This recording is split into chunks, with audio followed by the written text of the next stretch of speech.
Welcome to News Today with WDW News Today. I'm Tom Corliss. Here now the news for August 31st, 2020. With park calendars previously only populated through November 7th, park hours have now been added for Walt Disney World through November 14th. These park hours are the same reduced hours we'll see go into effect starting in September, with the Magic Kingdom from 9 to 6, Epcot 11 to 7, Hollywood Studios from 10 to 7, and Animal Kingdom from 9 to 5. Hours from November 15th onward have yet to be added to the calendar. Blockout dates for cast members have been further adjusted since our last update. Previously, cast members would have access to the parks through September 3rd, excluding Hollywood Studios, but now cast will have access to the parks through the 8th, 9th, and 10th of September. Disney's Hollywood Studios is still blocked out, though, but Magic Kingdom, Animal Kingdom, and Epcot are open, with the exception of Epcot being blocked on the 10th. Both the park reservation and valid cast admission are required. The Hospitality Days Pass is still reflecting a full blockout through October of 2020. And at this time, the cast member blockout calendar does not extend past October. After being arrested for camping on the former site of Discovery Island back in April, a Florida man has been formally charged for trespassing on Walt Disney World property.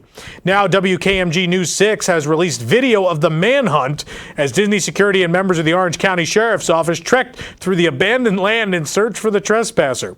According to ClickOrlando.com, Richard J. McGuire was formally charged with trespass on property other than structure or conveyance in July. Investigators claim deputies searched for McGuire on the ground by helicopter and by boat before finding him. Discovery Island first opened in 1974 but closed permanently in 1999. McGuire called the island a tropical paradise and claimed to be unaware that the property was closed. He has since been banned from Walt Disney World property. As you stroll past the glimmering fountain in the France Pavilion in Epcot, one can smell the aroma of Artisan de glace and its iconic macaron ice cream sandwiches. A new seasonal flavor of the ice cream sandwich contains a refreshingly sweet and slightly tart raspberry gelato combined with the intense flavor of vanilla bean. You can read that full review on our site as well. Be sure to check out my review of the seasonal macarons next door from Le Halles, which is the bakery in the France Pavilion. Those were very, very good. Check out both reviews at WDWNT.com. The Taste of the Epcot International Food and Wine Festival has been going since the park reopened in mid-July, but unfortunately, not all marketplaces opened on time, so some latecomers, namely Spain and the Alps, have both officially joined the festival as of this past weekend. The full menu and reviews of each of these booths can also be found on our website. Your vehicle coming to a stop on Star Wars Rise of the Resistance at Hollywood Studios isn't uncommon, but while you might feel the end of your journey may be near thanks to a common breakdown of the ride, sometimes you may instead experience some moments that not every guest gets to. During a recent visit, we got stopped several times towards the end of the attraction. The ride wasn't broken, but some slowdown in the unload area did lead to lengthy stoppages. But to our surprise, minutes of dialogue over the transport speakers and fun interactions from the R5 unit mounted on our vehicle would keep us wildly entertained. So if you ever get stuck, may not be a bad thing.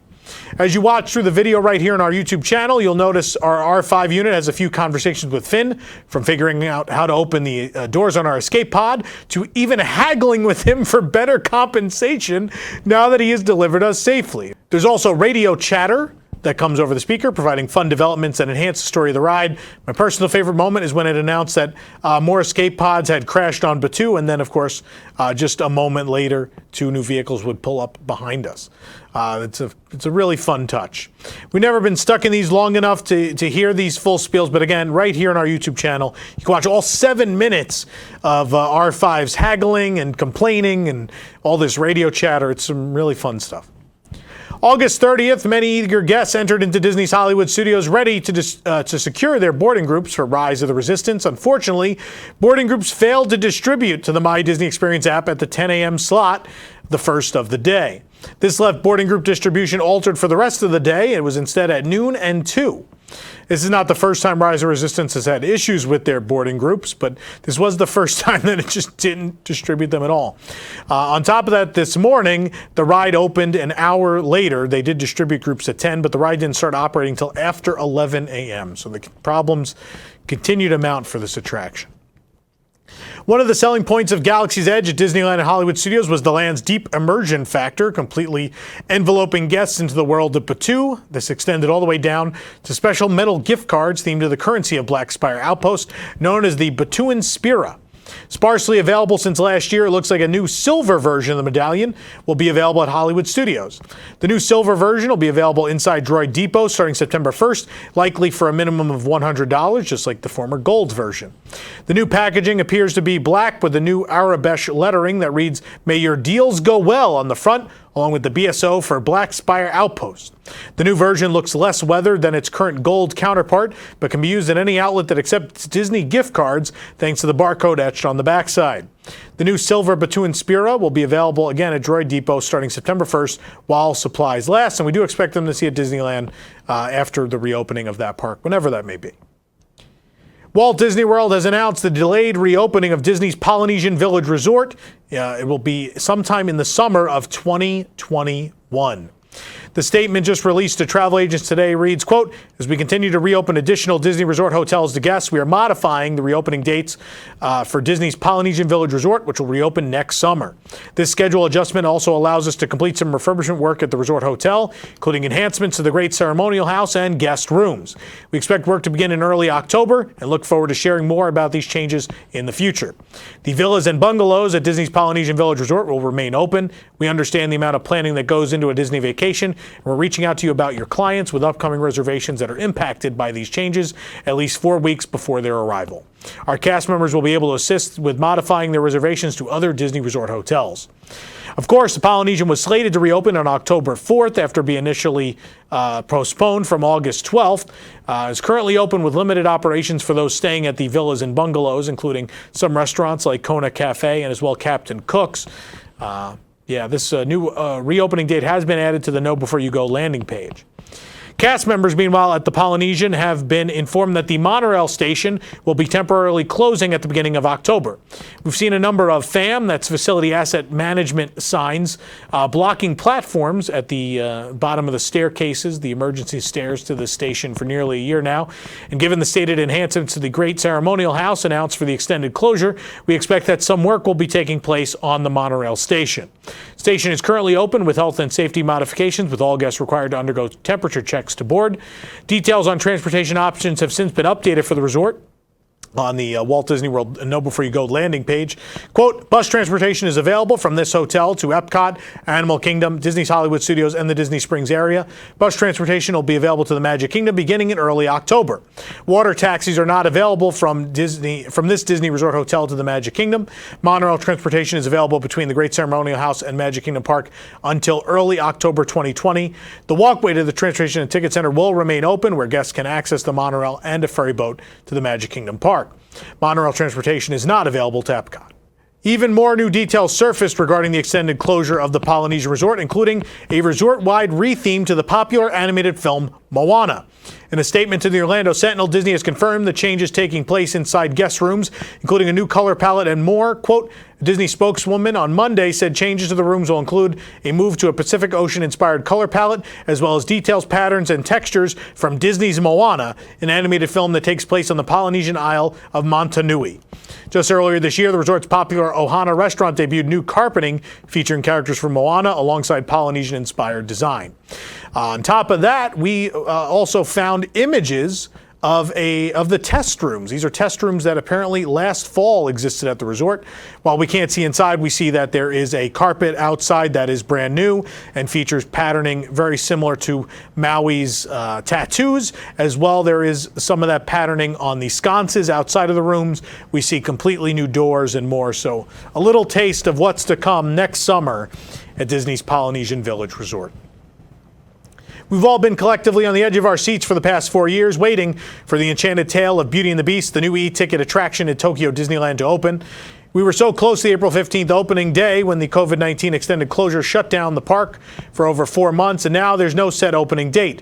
But we may be much, much closer to finding out that date, with cast member previews reportedly scheduled next month.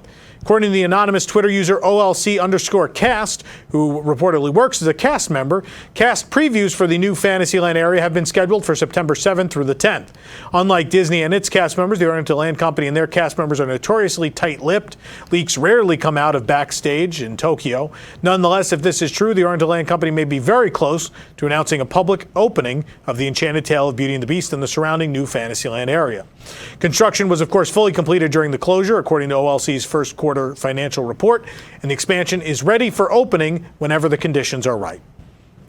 Tokyo Disney Resort will be the second resort after Shanghai to resume nightly fireworks and first to resume nighttime parades. Well, they are one of the few that have one. Disney Light the Night and Nightfall Glow are set to resume performances beginning September 1st. Light the Night is the evening fireworks spectacular presented at both Disneyland and Disney Sea. If you're wondering how is one firework show presented between both, well, it's presented from a launch site that is between both parks. Both parks back up to each other, and this rather small fireworks display can be seen from both. The show is notoriously unreliable, though, as it can be canceled due to even the slightest of winds. Tokyo Disney Resort is in a residential area. It's not far from one. But the show will attempt to be presented nightly at 8 p.m. across both parks. Meanwhile, Nightfall Glow, on the other hand, is even more rare. Normally, it's only presented on rainy evenings in place of the Tokyo Disneyland Electrical Parade Dream Lights. This mini parade instead consists of only 4 floats. This will likely be a test for crowd handling before reintroducing the other parades. The daytime one, Dreaming Up, and Dream Lights, both of which you can watch right here on our YouTube channel if you've never seen them. Both are spectacular. Performances are scheduled for 6:45 p.m. nightly, and it is nice to see nighttime entertainment return to the parks in some way, shape, or form. It's a very positive thing to see. The Star Wars Galaxy's Edge Trading Outpost merchandise collection has officially landed at Target. The collection is full of toys, plush, home goods, droids, and even lightsabers. So head on over to our site to check out everything the collection has to offer. And if you can't make it to a Target store, the collection is available online through Target as well, and in Canada through Toys R Us, which still exists in Canada and is why I'm moving there soon. Miss Toys R Us very much. It was my childhood. I'm a Toys R Us kid. Don't want to grow up. If you're looking to incorporate some fall colors into your park wardrobe, these new Minnie Mouse ear headbands may be exactly what you're looking for. While browsing the shops in Disney's Hollywood Studios, we came across 2 new styles, a dandelion yellow ear headband, previously seen at the Disneyland Resort, and an orange flannel bow ear. The orange ears feature an all-over orange and corduroy texture with a buffalo plaid print bow. The yellow ears are a soft velvety fabric and would add a great pop of color to any outfit. We found both of these ears at Sunset Club Couture and Legends of Hollywood at Hollywood Studios for $29.99. They are also now at the Magic Kingdom. Chubby the merchandise bird, our personal favorite character from Mickey and Minnie's Runaway Railway, maybe the only thing we like from that ride, has been the subject of lots of new merchandise, from a magic band to a phone case and even socks. Disney has provided us many ways to show our love for this bird that appears for 5 seconds in this attraction. Now 2 new items have come. There's the Chubby keychain, which features a full 3D version of the bird that's squeezable like a stress ball, perfect for me when I ride the attraction and get angry about what it replaced. At the top of the keychain, it's a silver medallion featuring the logo for the ride. The keychain retails for $12.99. And next, this is a great item, a perfectly huggable plush. And the tag reads, "Squeeze me, I move." And as promoted, when you squeeze him, his wings flap. Oh, Chubby the merchandise bird. He retails for $26.99. These are available at Great Movie Finds. How dare you? It's the exit store of Mickey and Minnie's Runaway Railway right next to the Chinese Theater. For more information on these stories and more, head on over to WDWNT.com. If you're enjoying hearing me complain about the closure of the Great Movie Ride, be sure to like this video, subscribe to WDW News Today on YouTube for more great content, and click the bell for notifications. Also, make sure to select all notifications so you never miss an episode of the show. For the worldwide leader in Disney Parks news, this is Tom Corliss saying enjoy the rest of your today and have a great, big, beautiful tomorrow. And what can I say except you're welcome for the wall, the rug, that sconce. Hey, it's okay, you're welcome. 4 panelists, 30 minutes, 1 week in Disney Parks news. This is Parks Center. On Parks Center, the panel and I cover the top 7 Disney Parks stories of the past week. From attraction news to transportation scandals to new food and merchandise, we'll cover it all in 30 minutes or less. You can watch us stream live every Wednesday night at 9 p.m. at WDWNtunes.com. Watch episodes on demand at youtube.com/WDWNT, or subscribe to the audio version of the show on your favorite podcast app.